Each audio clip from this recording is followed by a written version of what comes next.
What's up, guys? Welcome back to Freddy and Friends. Got a good one here today for you drum nerds. The one and only Mr. Thomas Lang. Thank you, Freddie. Good to see you, brother. Pleasure to be here. Yeah, great to see How you you too. been, man? Always smiling, always smiling. Hey, yeah, you gotta. Sometimes you gotta look at the craziness and go, well, just let's laugh it off. It's been hectic. No, I think that's your gift, man. Just Hey, positive genuine, attitude. nice guy. Yeah. Well, thank you, and likewise. Oh, I appreciate it. But sometimes it gets crazy and really busy, and seriously, all you can do is try to have a good time and spread a good vibe. Exactly. In our business, there's no room for ego, as you know. You got to squash that shit. You got to squash that real quick. I was thinking about you the other day, and I was like, when I reached out to you, but I would say, since even before PASIC last year, since last summer, you've been, I feel like it's been one of the busiest stretches ever for you. It's always really crazy, and I try to kind of filter out the stuff that I don't really, want to do or have to do, and it's still completely packed, solid. Always. Crazy. I have to literally decline a lot of stuff just to have time at home. I mean, you just you did that stint in Brazil, right? That was earlier in the year. It was 25 shows in 25 days in 25 cities. Crazy, yeah. It was nuts. And then you just did the thing with Dave Weckl.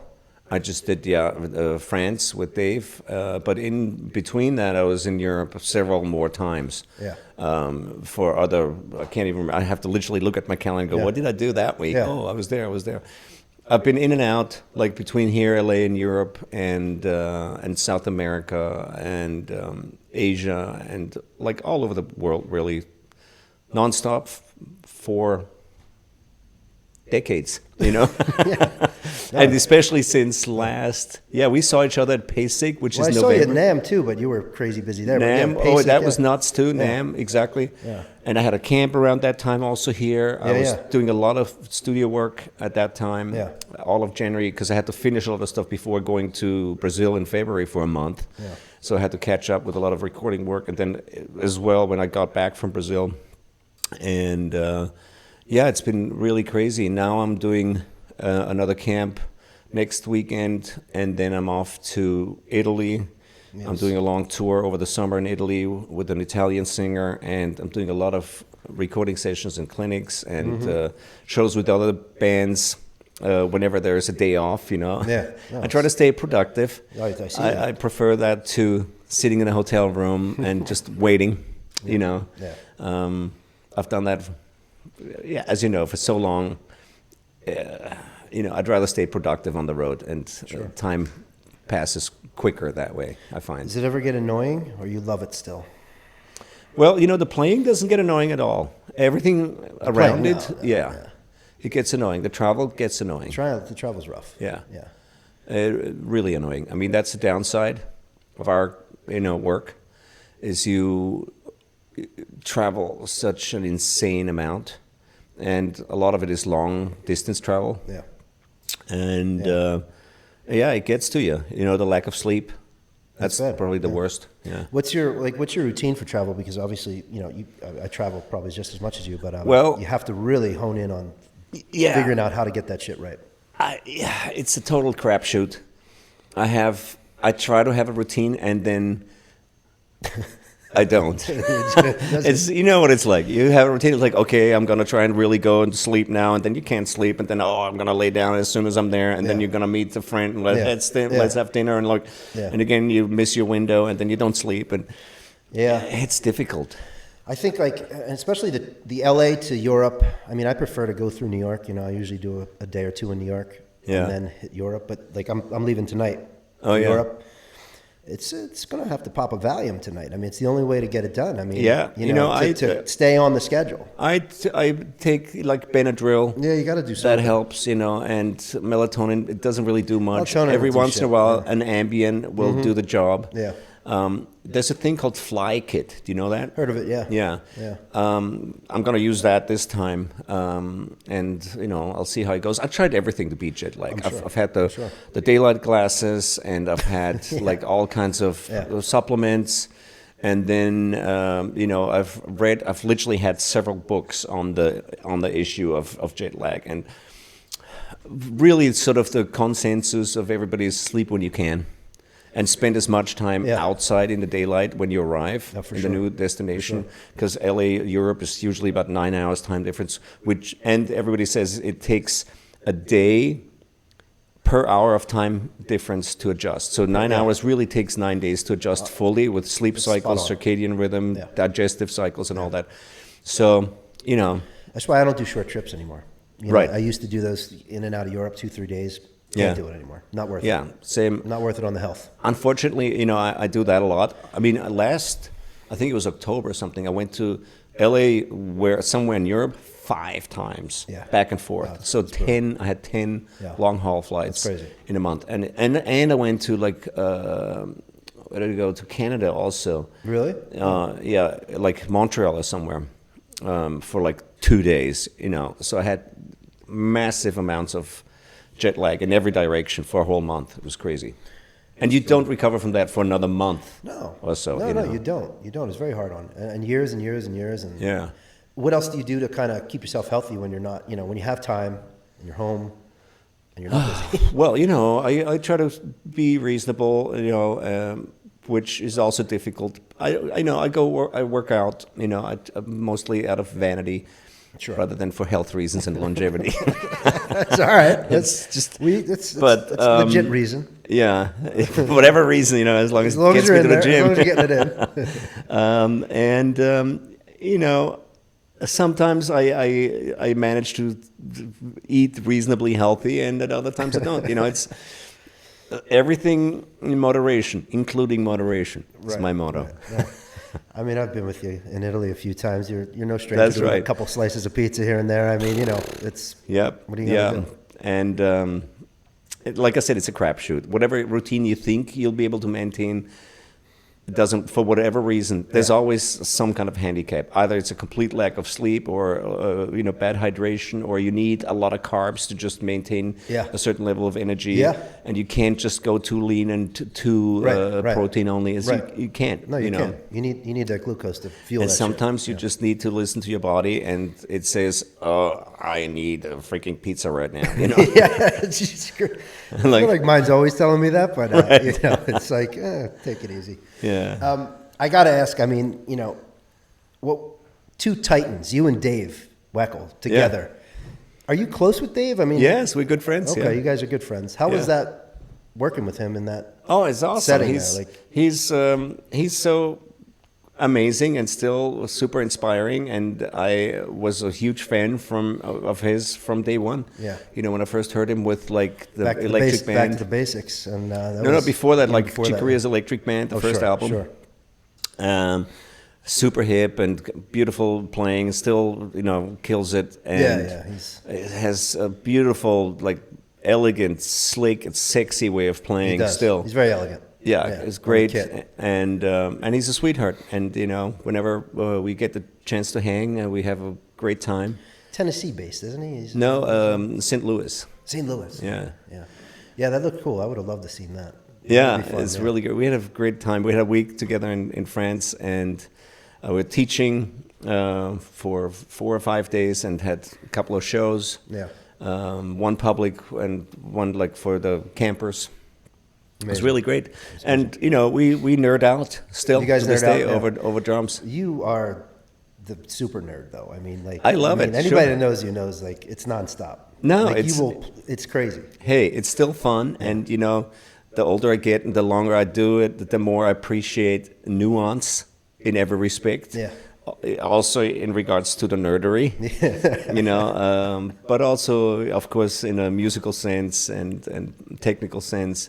It's still fun. It's one of those, luckily, I have that thing that just doesn't get old, No, it's still Otherwise, fun. It would be impossible to do what I do. Are you, I think, one of the things I'm struggling with now in the drum world is, I don't know, struggling, but it's just, I'm not that inspired by the direction of it at the moment.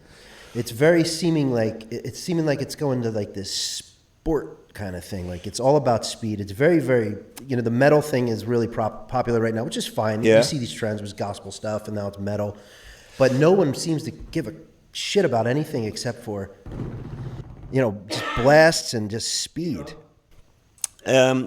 It's been like that for a long time, not just in the metal world, but also like in the gospel jobs, R&B world, and before that in the metal world, in the thrash metal world, it was always about speed and power. It's a thing, and drums have that stigma that it's all bronze and no brains, and it's all about loud and fast. Yeah. And it turns drummers on more than anybody else, and it's a thing that sort of a notion, an attitude, and sort of a fascination that I think lives mainly in the drummer community.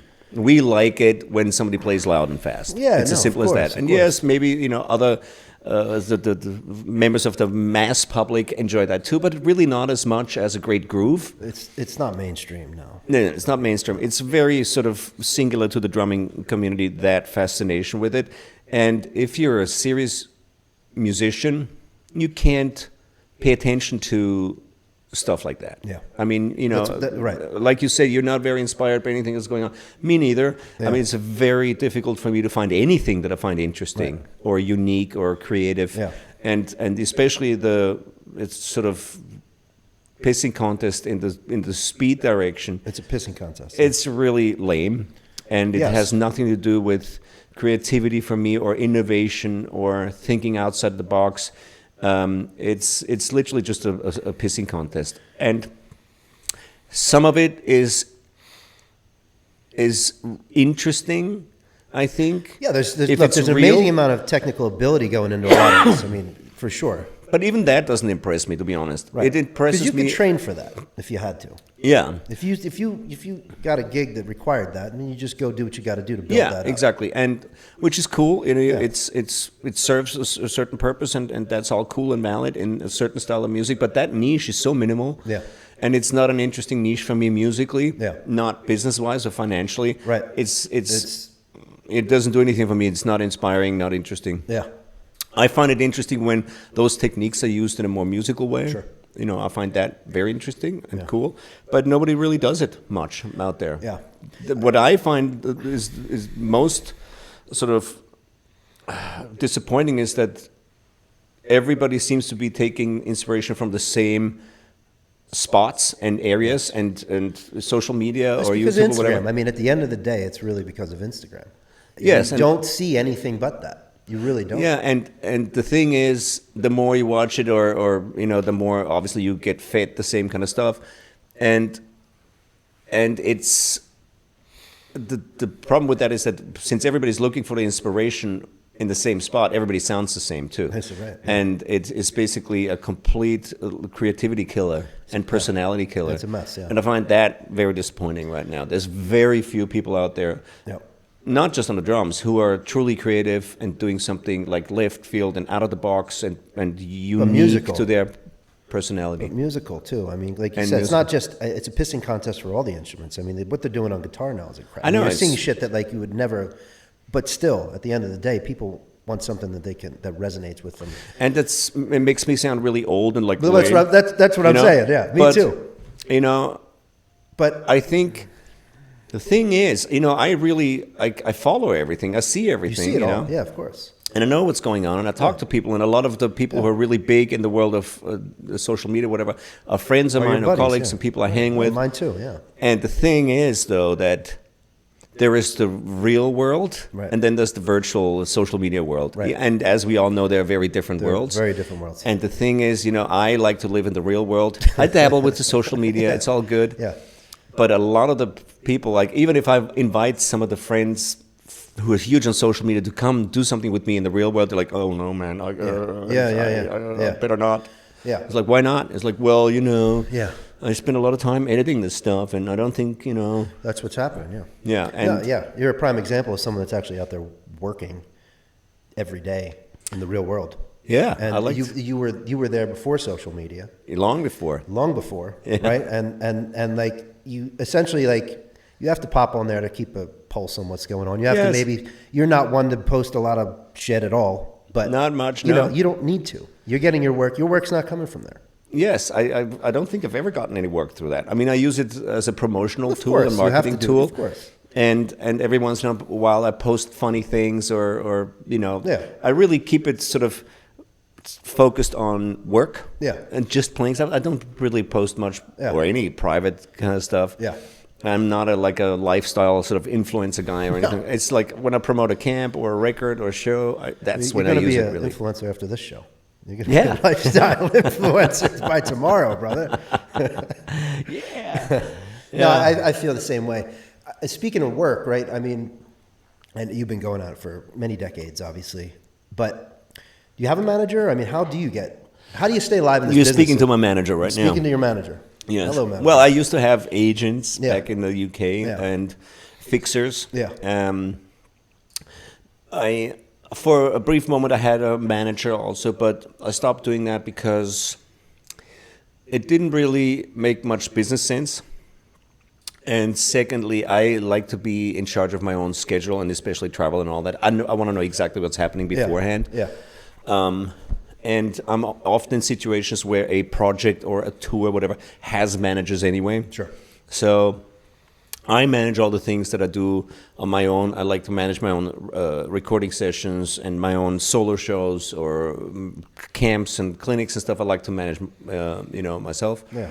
And then, there's always projects that are long-term projects that involve a lot of management effort where there's already a manager or a tour manager who's been hired. Yeah. So, it's better that way and it's cheaper. Sure. Although I got a lot of work through my agents back in the UK, I've never really gotten much work through managers. Really? It was all my connections anyway. Personal contacts with people who I've worked with before or people who know me and try to approach me or they find me online somewhere and send me a message. Yeah. I don't really need a manager. Yeah, that's amazing. So young guy trying to crack into the biz, he's got the grit, he wants to work, he's ready to work. What's he got to do? Well, I think the answer lies in the question. Just he's got to go work. If he wants to work, two things. When you're not employed, you employ yourself. Right. That's what you do as a self-employed person. You make it happen. You create something out of nothing. Yeah. And you stay on top of things. You reach out. You promote yourself. If there's nothing to do, then you create something to do. Whether it's you spend your time practicing, or you write a song, or produce something, or create a website to help promote yourself, or whatever it is. When there's no employment, you employ yourself. That's what it means to be self-employed. And the other thing is, you got to just work and say yes to everything. It's very old school.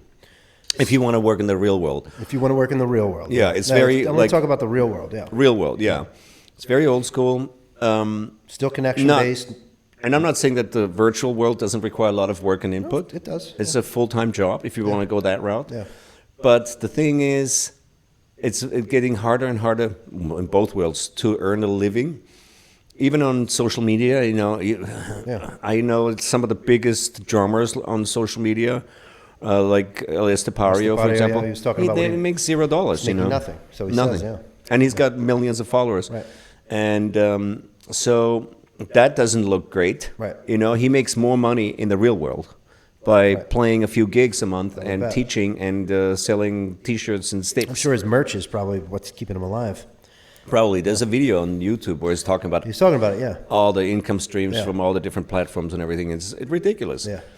So even the biggest people in the social media world only really make a living in the real world. Right. So I think it's a good idea, and my recommendation to anybody who's starting in this game is to focus on the real world. Do you think people make it sound like it's, well, let me say this. Do you think everyone or anyone is cut out to do their own thing, to run their own business, to be self-employed? Or do you think there's still a percentage of people that have what it takes in terms of the acumen and the grit and the combination of whatever it is? I think it takes a certain personality and character to be able to maintain that for a long period of time. Because it requires discipline and determination and independence. and the ability to stay motivated and motivate yourself, which I don't think everybody has all those qualities, to be honest. Maybe for short periods of time, but to really maintain that for a long period is difficult. And I think it takes a certain character for sure to do that. To wanna create something and sort of create work for themselves, because how perverse is that? If there's no work or like being dumped on you, why would you want to create work for yourself? You know what I mean? It takes a huge amount of passion for it, and interest in the matter. And I think there's people who just out of sheer desperation sometimes have an incredible amount of energy to kind of pull something off because they need to in order to survive. It's like a real desperate move. And that gives them the guts and the energy and like the fierceness to pull something off. But it doesn't mean that they can maintain that when they're not desperate, And you see this a lot in the music industry, especially. Sure. Did you know at a young age that you had those skills and that kind of... I grew up in a family of entrepreneurs, basically. So I grew up just observing my dad and my mother just create business all the time. And when there wasn't any sort of outside demand for their skill and their work, then they just created something new, a new project, a new whatever, trade show, or a new advertising campaign, whatever. They worked in like advertising and trade shows and stuff like that, concerts, events. So, I grew up with that, and I remember very vividly often my dad going, well, we've got nothing happening that week, in July. We have to plan something, so we fill that week up with something to do. Let's create something. Okay, what do you mean? So, it's like, well, let's look for there must be a sort of a gap where we can fit in with an idea and a product that we could promote that. And, something, gotta be something. Yeah, something. Yeah. So there's people like wine, right? Okay, this is an area where there's a lot of wine, but there's no wine show in that area. Let's put on a wine trade show or something, So you were exposed to a pretty interesting... Yeah. It's kind of cool. And then when you actually see it happen and being pulled off, and suddenly there's a big event, and you go, "Wow, it can be done." That's how it works. Yeah. I think it's just. I think there's a lot of preaching out there that it's just everybody can do everything, and I don't agree with it. Yeah, me neither. Because it's just not for everyone. No, it's not for everyone. You got to have the tough skin and a lot of different characteristics that keep you afloat and keep you going through it. The fortitude, like we're saying. I mean, I don't think it's for everyone. No, and I hate that. It's not, and there's so many moving parts to this, and a lot of it depends on personality and sensitivity. Some people are just too emotional, too sensitive, especially in our industry or in entertainment in general. The first thing you have to learn is to deal with rejection, which you will face constantly. And it's nothing personal, but you get judged and criticized every day, 24/7. People say, I don't like that tattoo, and I think your nose is too wide, or don't have the right color hair, I don't like your shoes, whatever. Nonsense reasons why you won't get the gig or don't get the work or keep the work. And I think you have to learn to say, hey, it's what it is. It's nothing personal. And a lot of people aren't cut out for that. That wipes out a lot of people right there. I mean, totally. It wipes them out, and especially if you get this over a long period of time. It really eats you up sometimes, Yeah, interesting. So you need a really thick skin, and you need to know what you want, and you have to be very secure and comfortable with yourself, and also have a sense of humor and a good sort of grasp of reality. Because this is just a bubble. This world is just a weird smoke and mirrors, like the entertainment business. It's just all not real, and so much online is just not real. You have to just look at it and go, was meant to be, and it's fine. Move on. Thomas Lang living in the real world, working in the real world. Yeah, I like that. Yeah. Are you? You're a composer as well. I mean, you're a multi-instrumentalist. Do you?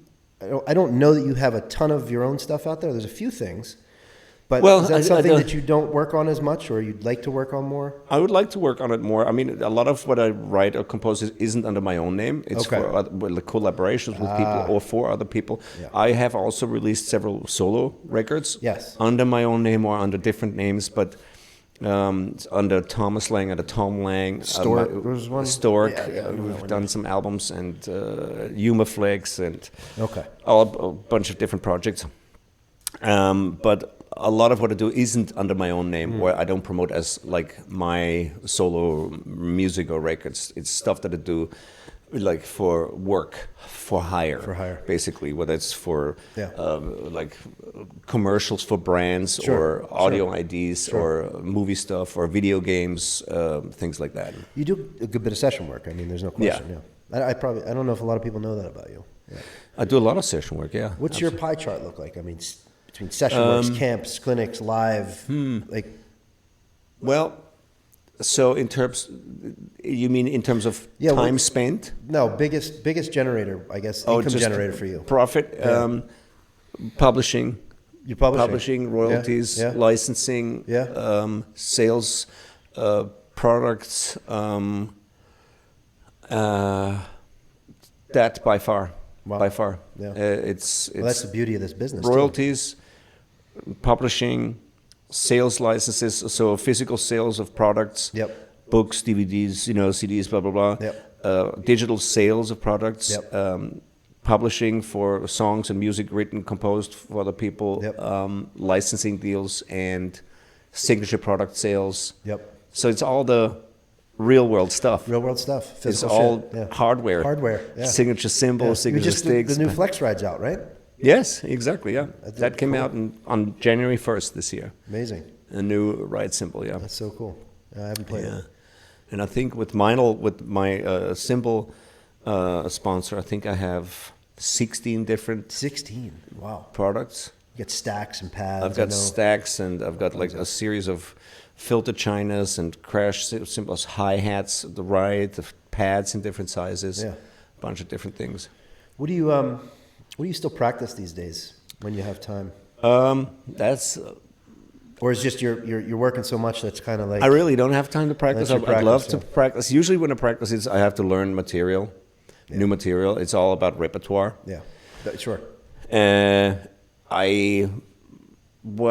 I just practice for myself and on my own, I just work on a lot of sort of concepts more than anything technical. Like how could I kind of create something a little more left field and innovative, something, how can I like apply some of the technical skill I have creatively, applied independence in cool grooves and interesting rhythmic ideas and layers of rhythms that kind of sound cool, that would work well in a musical context, stuff like that. What do you think of these guys that are going off the wall with the polyrhythm stuff? Like they're just going like way out there. Yeah, I think some of it is interesting. Some of it is total garbage. Yeah.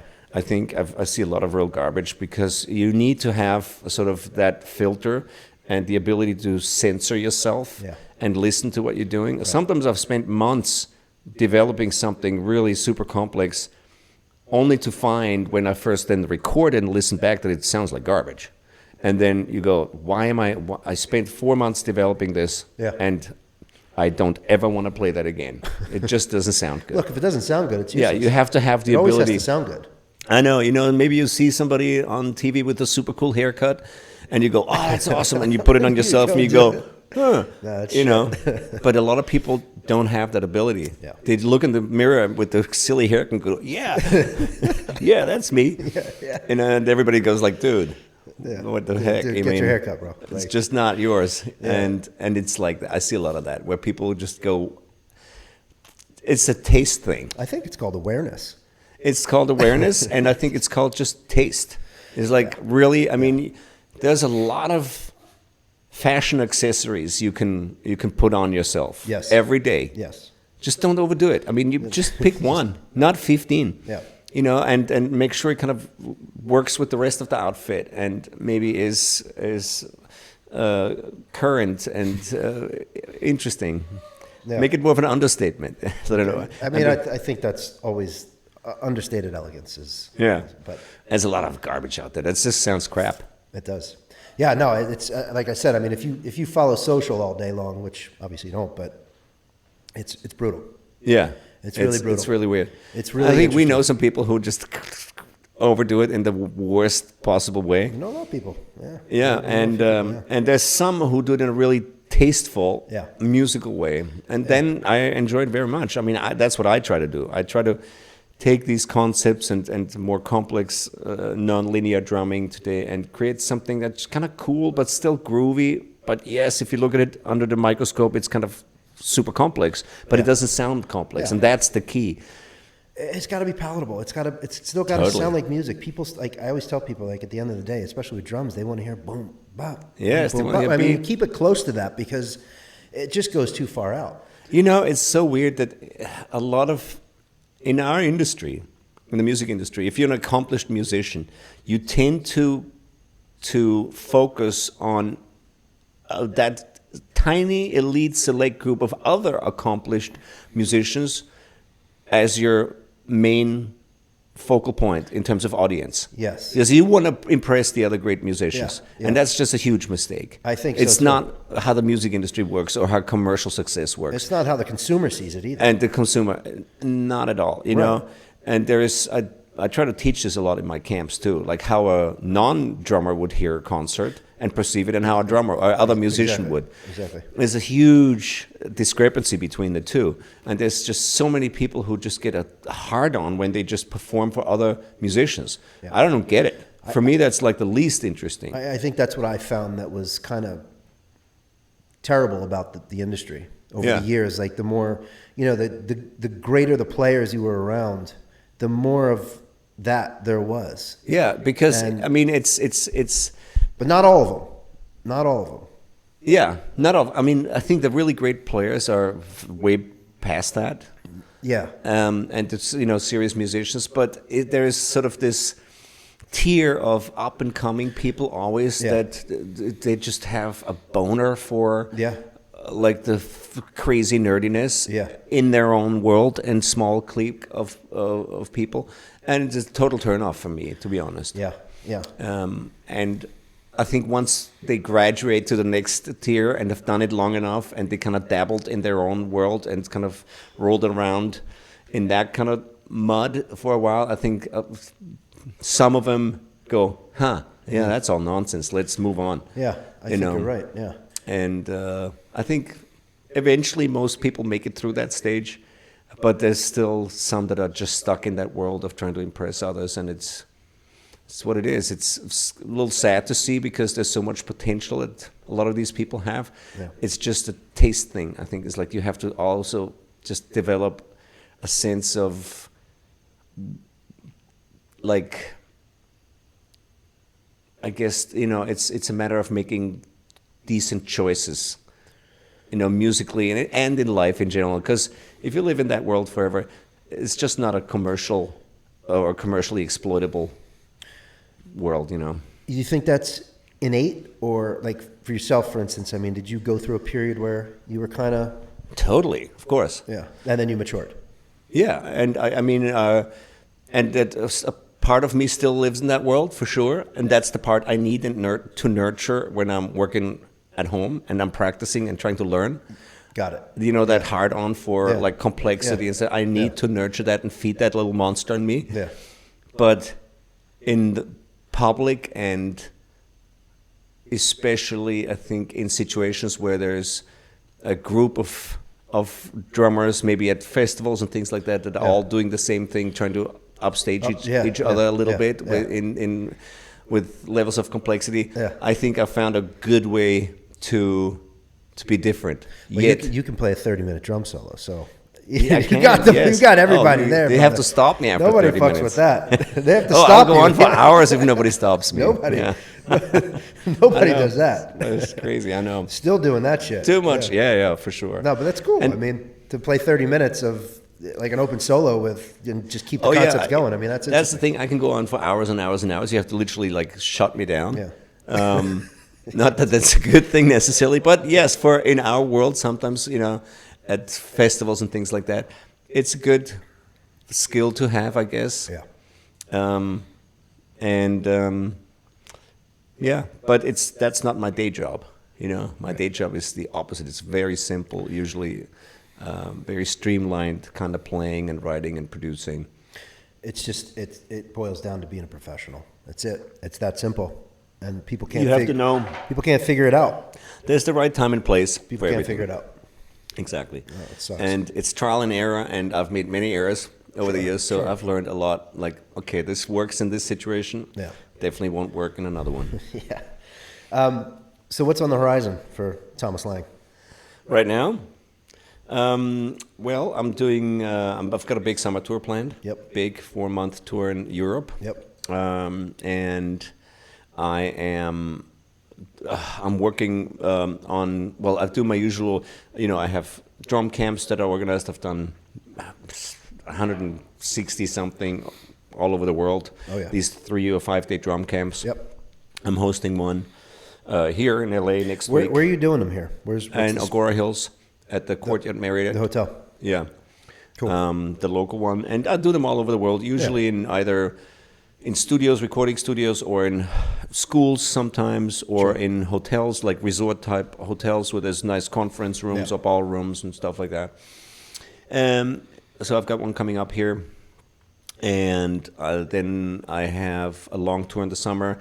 On off days during the tour, I do clinics or solo concerts. Yep. And it's a long tour, 4 months, so my schedule is really packed over the summer. It's pretty crazy. And then I have a packed fall with more tours with different artists in Europe and with drum festivals, and doing like the Porto drum shows happening in the UK drum show, the EU drum show, the Salzgitter drum festivals, a bunch of drum festivals. I'm invited to go to Taiwan again for some drum shows and solo concerts, really, and to Thailand also. And so it's really busy. And I've got all the recording stuff in between. Sure. And I'm working on a new video course as well. I was going to ask you why, if you were ever going to do that, because you had a successful one back in the day, and it's probably time. I mean. Yes, it is. And I had online schools. I had the first of all the drummers. I think I was the first who had to have my own online drum school. I believe it. Yeah. I did it with ArtistWorks back in 2005, and then I had my own platform on Vimeo for many years, and then I migrated that to Drum Channel, and it lived on Drum Channel for a couple of years. So now I'm doing something different, and before that I had the DVDs and the books and all that. That sold really well. Sure. But now I'm doing it differently, and I'm just selling individual courses. Okay. As lesson packs, basically. Okay. And might as well get in that game. Yeah. Yes. I've been in that game for so long. Well, yeah. In the general game, just in a different way of selling and distributing the stuff. Distribute it, yeah. But I'm doing it now with these video courses, and I'm doing very specific topics. Yeah. And working with my fan community on bespoke lessons according to their wishes and demands. Smart, so they're tailor-made, bespoke lessons, which I think is cool. I think it's super cool. Yeah. Yeah. I was always loved when you did your camps and the way I think what resonates with people, the way you teach, is that you're really you go out there and you ask them what they want to learn, basically, instead of just showing up and teaching them what you think they should learn or whatever. I mean, I think that's most guys don't do that. They just go, they do their thing. And it keeps it interesting for me, and there's also some learning potential for me, because you always get different questions. A lot of them are similar, of course. Yeah, there's sure. Common interests that everybody shares, but a lot of the questions are really left field, and they make you think as a teacher. Yeah. And then it forces you to be creative in the moment as well. Yeah. Or reconsider some of your approaches and stuff. So I find that very interesting. Yeah, no, I always felt like you were very genuine out there, because I think a lot of guys are just getting up there and just like it's going a bit through of the a fucking shtick. motions and just but I think you really actually want to help. I do. And like, if people actually learn something, you're happy. I mean, absolutely. And you know what? If I didn't do that, I wouldn't be able to do it at all. I couldn't just go there and here's the system. Here you go, guys. Yeah. Go. Enjoy it. Take it home. Bye. No, it's fun for me to hear people's interests and about their, like specific and sometimes really bizarre sort of interests and questions. Yeah. Creatively, technically, there's a lot of, and every weird question helps me grow a little more. And by trying to find the right answer and the way to help them solve their problem, I learn so much about tweaking my things and improving nuances in my playing. I think it's so. At least sometimes those kind of teaching situations, it's hard work also. I know. But if you have that aspect and element covered, then it becomes a more pleasurable experience, even if it's hard work. At least you walk away going, why did I always do that? Or why keep on telling people to do it that way? That was an interesting question, It helps you grow. Well, looking forward to seeing you in Rovigo again. Yeah, it'd be fun again. A little bit of time in Italy, some good food. Never sucks. Some long nights, probably. Well, we won't talk about that, but they'll get long. Yeah. I'm going to ask you a couple quick fire questions. Yeah. Tell me about a habit you've developed that's kind of revolutionized your life. Well, several.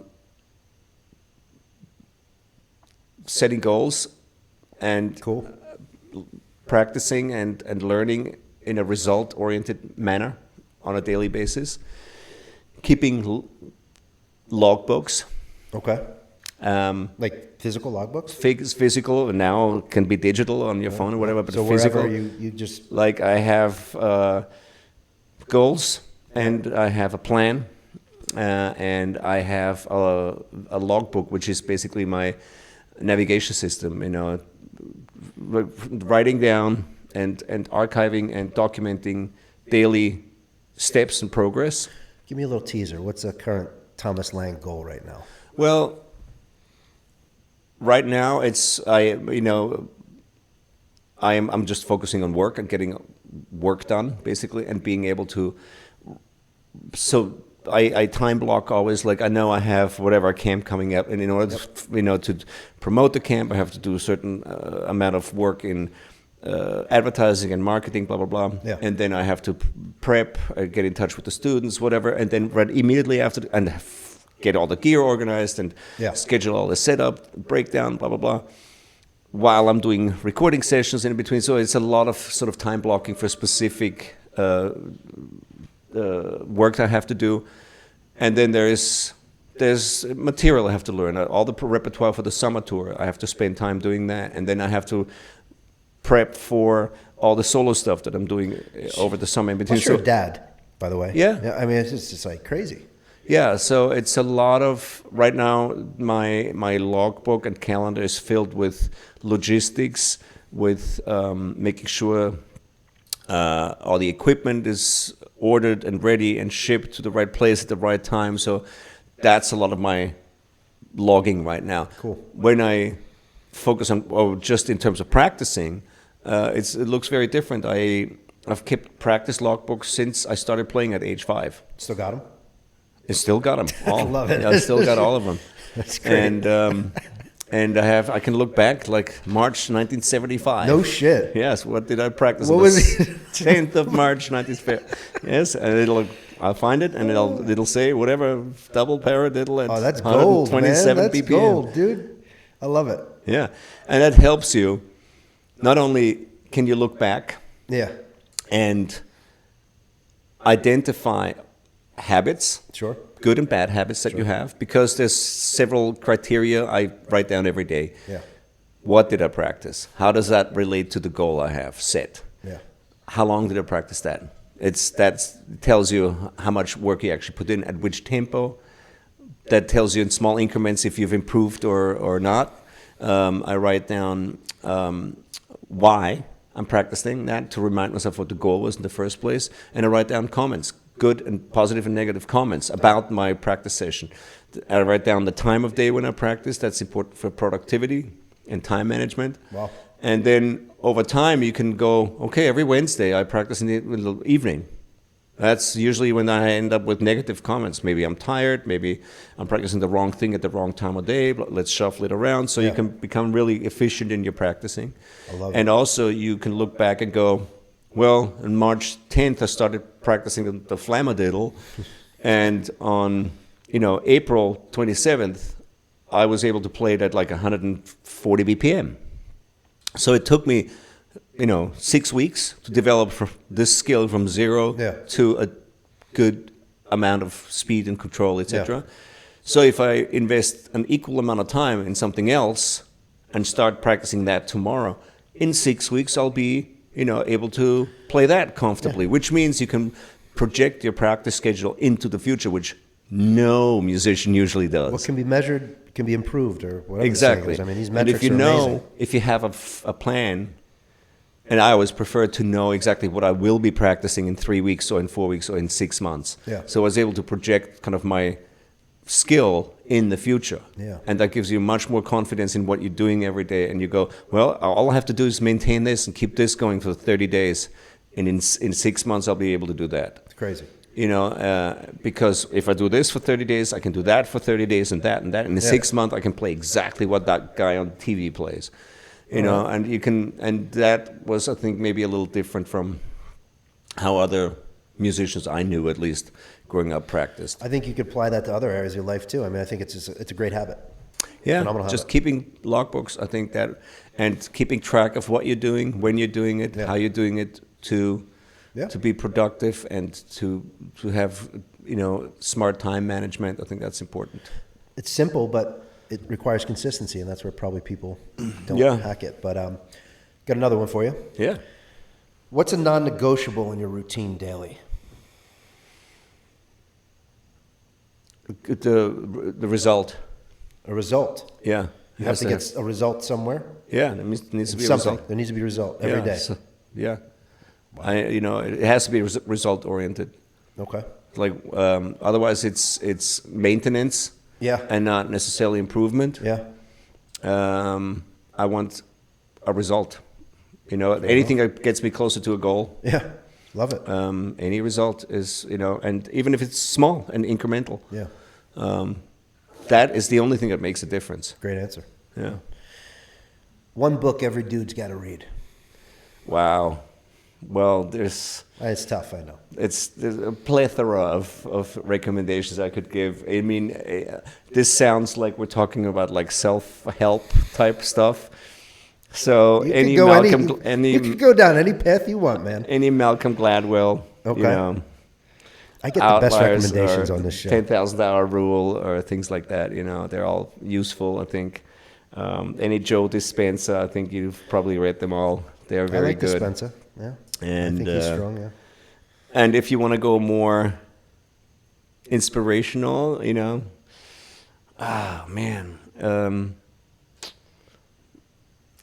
think that's a very personal thing. It's hard. What I liked and enjoyed reading were not English books necessarily. Sure. I grew up in Austria, so I read a lot of German books and Austrian books, and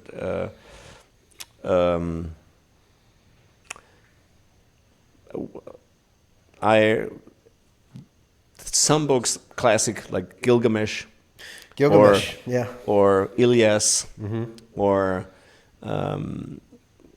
Faust, which is as a German thing.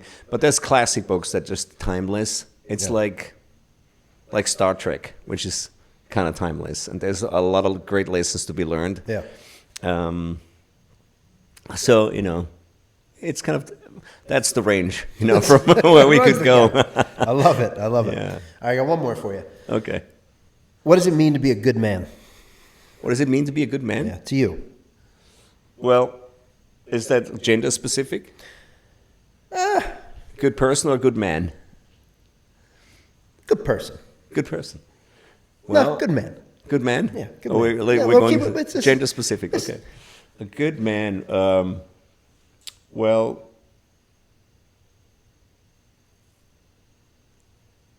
that's a loaded question. No, it's not loaded. I think it's a little jacked. Well,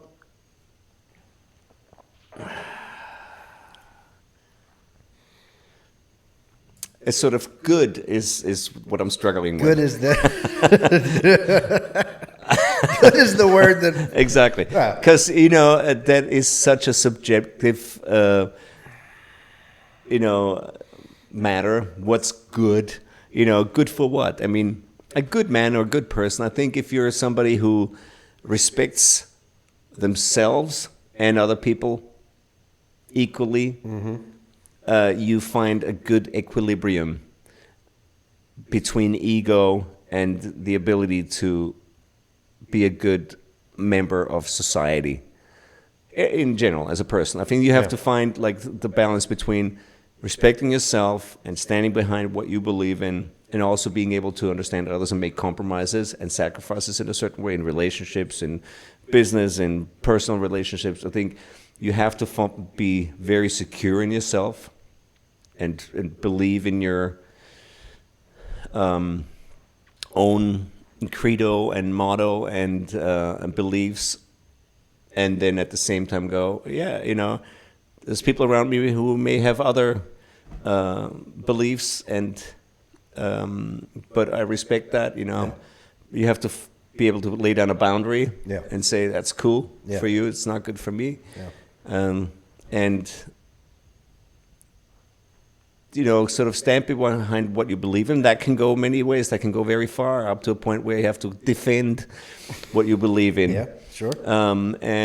And vice versa, Sure. let other people sort of live and let live, and at the same time go, okay, well, but this is who I am, this is what I do, and this is what I believe in, and these are the people that I believe in and will protect as much as I protect myself. And, at the same time, I have a good understanding of community and society, and I will, if I agree with that, I will do the same thing for anybody else.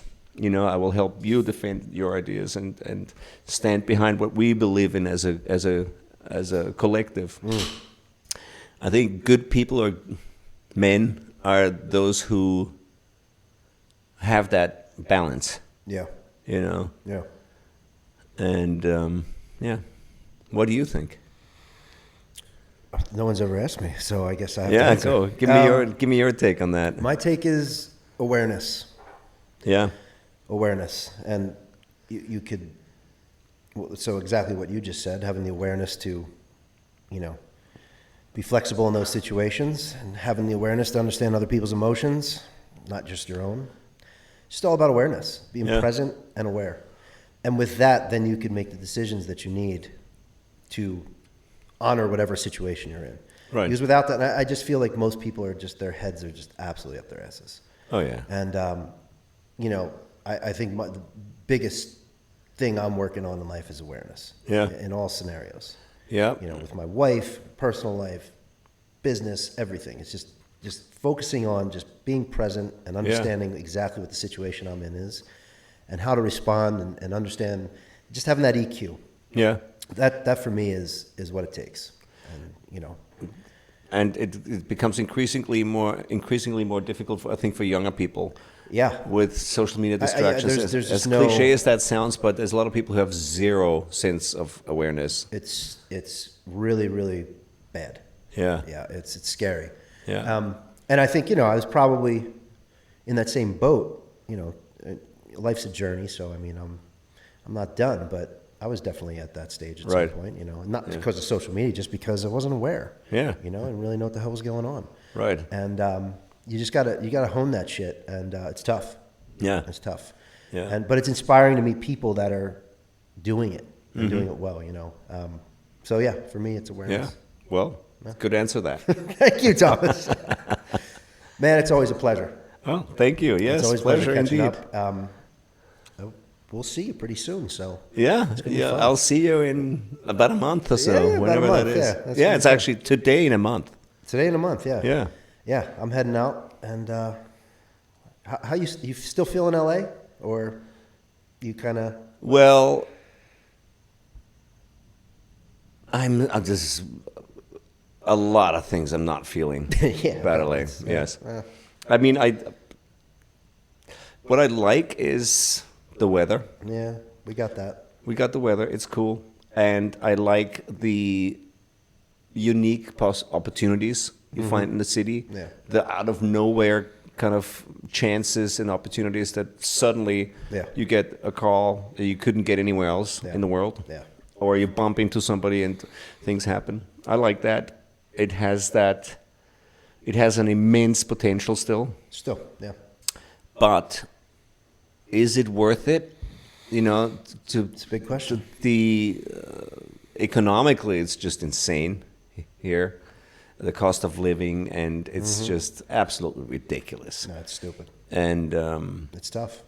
It's tough, and it's a lot of people are struggling, and a lot of industries are struggling, especially entertainment. If you look what's going on in Hollywood, Hollywood's struggling.